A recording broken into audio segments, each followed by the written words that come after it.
ጤና ይስጥልኝ የተወደዳችሁ አድማጭ ተመልካቾቻችን ታህሳስ 8 2018 ዓ.ም ወደ እናንተ የምናደርሰውን የቮይስ ኦፍ ራያ የዜና ሰዓታችን ላይ እንገኛለን።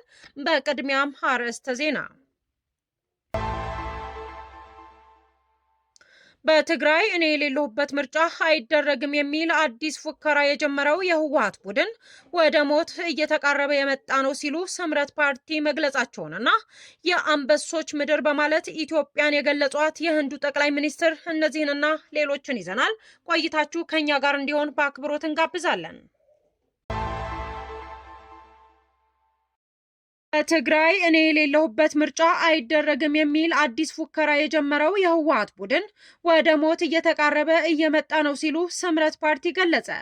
የትግራይ ዲሞክራሲ ፓርቲ ስምረት በመግለጫው ለብሔራዊ ደህንነት ስትታገል የነበርከው የትግራይ ሰራዊት በተወሰነ የህዝብ ጸርና ኋላ ቀር ቡድን ምክንያት እዚህ ደረጃ መድረሳችን ይታወቃል።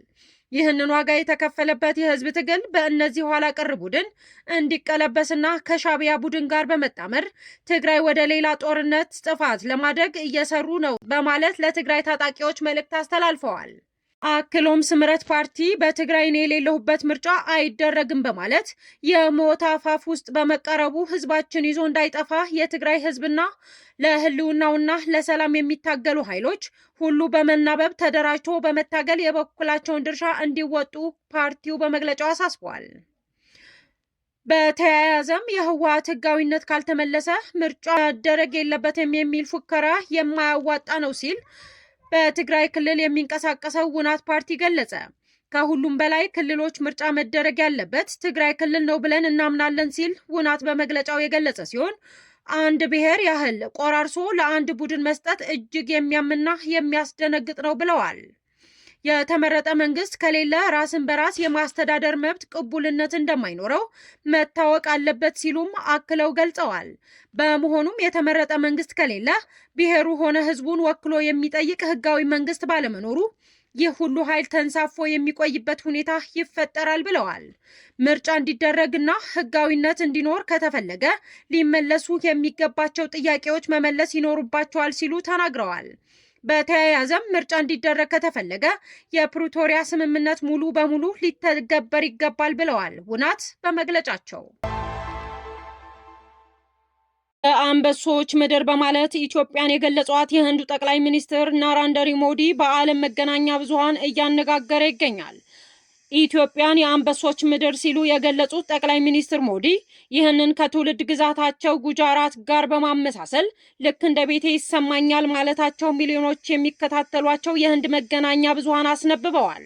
በተጨማሪም ጠቅላይ ሚኒስትሩ ሳይንስ የሰው ልጆችን ጥንታዊ ዱካዎች በኢትዮጵያ ውስጥ እንዳገኘ መግለጻቸውን ዘገባዎቹ ጠቅሰዋል።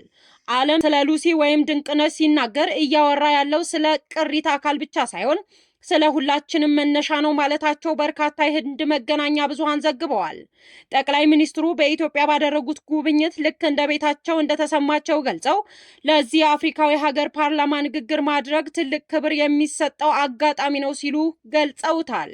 በጥንት ዘመን በአዶሊስና በርበራ በህንድ ውቅያኖስ ሁለቱ ሀገራት የተጠናከረ የንግድ ግንኙነት እንደነበራቸው አስታውሰው አሁን ይህ የምርት ልውውጥ ወደ ሀሳብ ልውውጥና ወደ ተሻለ ማደጉን አጽንኦት መስጠታቸውን መገናኛ ብዙሃን ዘግበዋል።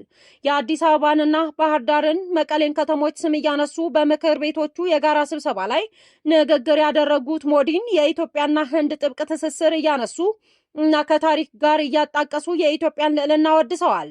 በዚህ ዲሞክራሲ በተስተናገደበት አዳራሽ በሀገሪቱ እምብርት እንዲሁም ጥንታዊ ጥበብና ዘመናዊ ራዕይ በሚገኝባት ስፍራ በመገኘቴ ክብር ይሰማኛልም ብለዋል።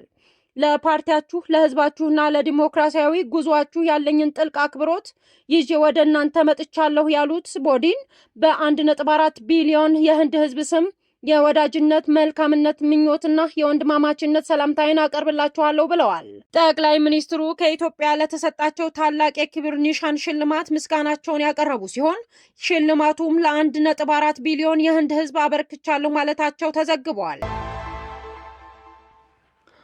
የፌዴራል ጠቅላይ ፍርድ ቤት ህጋዊ ጉባኤ ያላካሄዱን ቦርድ በማገድ ነባር ህጋዊ የትዕመት ቦርድ አባላት እንዲመለሱ አስታወቀ።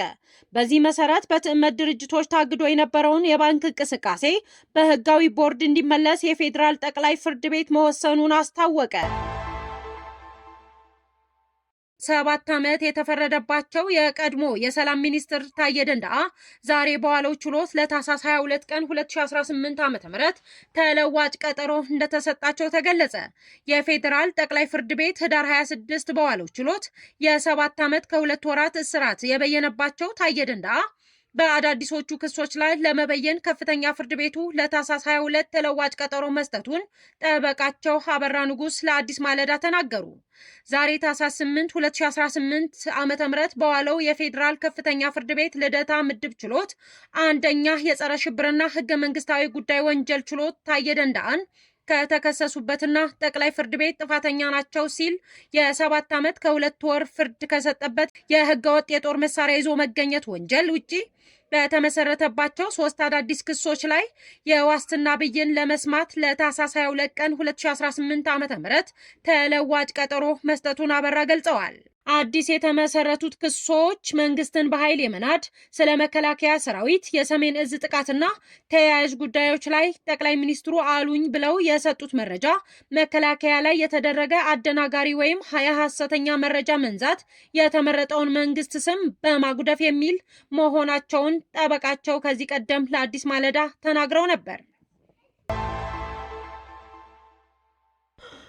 ከኛ ጋር ስለነበራችሁ እጅግ አድርገን እናመሰግናለን። ሰላም።